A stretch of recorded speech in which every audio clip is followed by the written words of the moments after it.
kita akan lanjut pelajaran kita tentang optik geometri, yaitu alat-alat optik. Ya, alat-alat optik itu artinya suatu peralatan yang di dalamnya menggunakan lensa atau cermin, atau kedua-duanya. Jadi ada lensa, ada cermin. Nah, alat optik yang pertama kita sebut sebagai mata atau sering disebut sebagai okul. Maka ada nanti namanya okuler. Okuler itu artinya lensa yang dekat dengan mata, ya. Nah, bagian-bagian mata sendiri itu terdiri dari berbagai macam. Nah, jadi kalau kita gambarkan mata itu secara umum terdiri ada yang namanya retina, otot ciliar, iris, pupil, lensa, kornea, okusur, dan sebagainya. Jadi nanti tugas kamu adalah menuliskan setiap bagian-bagian dari lensa ini dan apa fungsinya.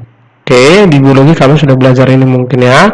Jadi nanti kamu cari sendiri kalau belum belajar apa fungsi retina. Jadi contoh misalnya retina itu fungsinya untuk ya tempat jatuhnya bayangan. Jadi ketika kita melihat suatu benda maka bayangan itu akan jatuh di retina. Nanti kamu teruskan ini pupil fungsinya untuk apa, iris fungsinya untuk apa, kemudian kornea untuk apa, dan seterusnya. Oke, silakan nanti dilanjutkan di catatannya sendiri. Kemudian yang kedua, bagaimana proses pembentukan bayangan pada mata itu. Nah, ketika kita melihat suatu benda, begitu bendanya jauh atau begitu bendanya dekat, maka mata kita akan menyesuaikan. Jadi itu nanti namanya daya akomodasi mata.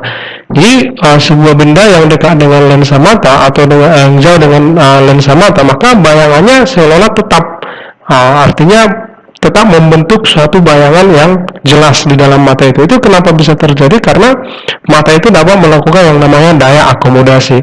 Jadi kalau misalnya dia terlalu dekat, maka mata itu akan berakomodasi maksimum supaya dapat melihat dengan jelas. Atau akomodasi maksimum itu maksudnya lensa mata ini akan dicembungkan. Tapi ketika dia terlalu jauh, maka dia akan memipihkan atau lensanya akan dimipihkan. Itu namanya tanpa atau misalnya tetap aja berakomodasi maksimum, tetapi dia dengan cara memipihkan lensa. Jadi lensa mata ini bisa berubah-ubah tergantung akomodasi yang kita berikan. Jadi kalau dia berakomodasi maksimum, lensa mata itu cembung. Kalau dia akomodasi maksimum tapi bendanya jauh, maka itu lensanya akan cekung. Jadi kalau misalnya ada benda jauh, nah kita amati dengan relax. Relax itu artinya tanpa misalnya melakukan daya akomodasi pada mata. Nah, ini maka terbentuk bayangan di sini. Jadi ini tadi retinanya. Jadi ini namanya pembentukan bayangan dengan mata rileks. Jadi sama ya, maka sinar-sinar itu nanti dari benda akan dibiaskan ke lensa mata. Jadi perpotongan sinar bias ini sebagai bayangan. Oke. Nah, tapi kalau misalnya bendanya ini kita dekatkan, nah ini kita dekatkan. Kalau ini tadi kan kita buat jauh.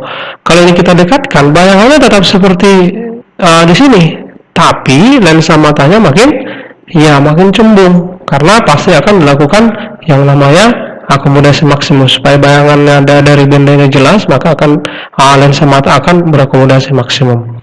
Oke, kemudian yang ketiga dari mata itu ada namanya batas-batas penglihatan mata. Jadi ada namanya titik dekat mata, itu namanya punctum proximum. Itu artinya titik terdekat yang masih dapat dilihat oleh mata dengan jelas. Untuk mata normal, punctum proximum itu sekitar 25 cm, sebenarnya 25 sampai 30 cm. Lalu ada namanya titik jauh mata, punctum remotum atau PR. Itu adalah titik terjauh yang masih dapat dilihat oleh mata. Untuk mata normal, PR-nya itu di jauh tak hingga. Jadi intinya mata kita itu mempunyai batas penglihatan. Jadi kalau kamu misalnya mengamati suatu benda, itu benda ada batasnya, terlalu dekat atau terlalu jauh, itu adalah batas-batas penglihatannya. Jadi kalau kita gambarkan kira-kira seperti ini. Kalau ini mata, jadi jarak dari sini pipi ke sini namanya PR, maka antara PP sama PR itulah namanya jangkauan penglihatan mata kita. Jadi nanti ketika mata kita bermasalah, maka di PP dan PR-nya ini nanti yang menjadi masalah. Contoh, kalau PP-nya misalnya lebih kecil dari 25, otomatis kan penglihatan kita nggak normal lagi. Atau misalnya PR-nya bukan di jauh tak hingga, tetapi dia hanya melihat 3 km atau 3 meter. Berarti mata sudah tidak normal lagi. Oke, nah maka ada namanya gangguan pada mata atau cacat mata. Nah, gangguan pada mata atau cacat mata itu yang pertama namanya rabun jauh. Rabun jauh itu sering disebut sebagai miopi. Rabun jauh itu berarti benda tidak dapat melihat mata kita tidak dapat melihat benda yang jauh. Nah, ciri-cirinya gimana? Nah, kalau dia rabun jauh, nilai PR, nah PR tadi titik jauh ya, itu adalah tertentu. Jadi dia hanya dapat melihat benda pada jarak terjauh yang tertentu, bukan tak hingga dia. Nah, tetapi PP-nya lebih kecil dari 25. Tetapi PP-nya titik dekatnya lebih kecil dari 2. Kalau normal tadi kan sekitar 25. Nah, kalau dia miopi, PP-nya lebih kecil dari 25. Lalu lensa mata itu terlalu cembung. Nah, jadi kalau orang yang menderita rabun jauh, itu lensa mata itu terlalu cembung. Nah, sehingga bayangan jatuh di depan retina mata. Nah, untuk mengatasi penderita itu dibantu dengan lensa cekung. Karena dia terlalu cembung, maka kita tambah lensa cekungnya supaya mata normal ya. Jadi kalau kita gambarkan, sebelum digunakan lensa cekung, maka sinar-sinar dari benda itu akan dibiaskan di depan retina. Ini retinanya, maka bayangannya itu jatuh di depan retina. Nah, nanti kita bantu di sini. Kamu pakai kacamata ya untuk membantu ini misalnya, sehingga bayangannya jadi tepat di retina. Ini dia. Nah, sekarang pertanyaannya, bagaimana cara mencari kuak lensa yang digunakan untuk mengatasi penderita rabun jauh? Ya kan? Nah, jadi untuk menganalisa bagaimana mencari kuak lensa yang digunakan oleh seorang penderita rabun jauh supaya dapat melihat normal, tetap kita gunakan persamaan yang ada pada lensa. Jadi persamaan-persamaan yang ada di lensa itu tetap kita gunakan di sini. Nah, untuk memahaminya, langsung kita ambil contoh misalnya, ini contohnya. Nah, seorang anak tidak dapat melihat benda jauh dengan jelas. Berarti udah pasti dia rabun jauh. Jadi rabun jauh itu biasanya diderita oleh anak-anak ya, anak sekolah ya, yang masih di bangku sekolah itu sering menderita rabun jauh. Kemudian dia memeriksa diri ke dokter untuk mengatasi kelemahannya itu, dokternya menyarankan untuk memakai kacamata dengan kekuatan -1/3 dioptri. Karena kan rabun jauh dibantu dengan lensa cekung, otomatis kekuatannya minus ya.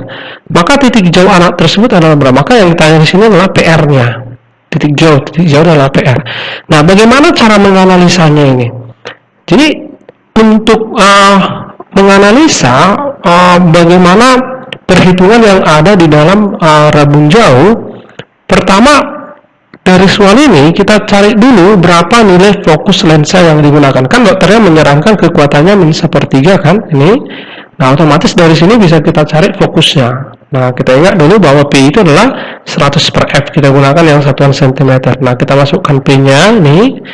Oke.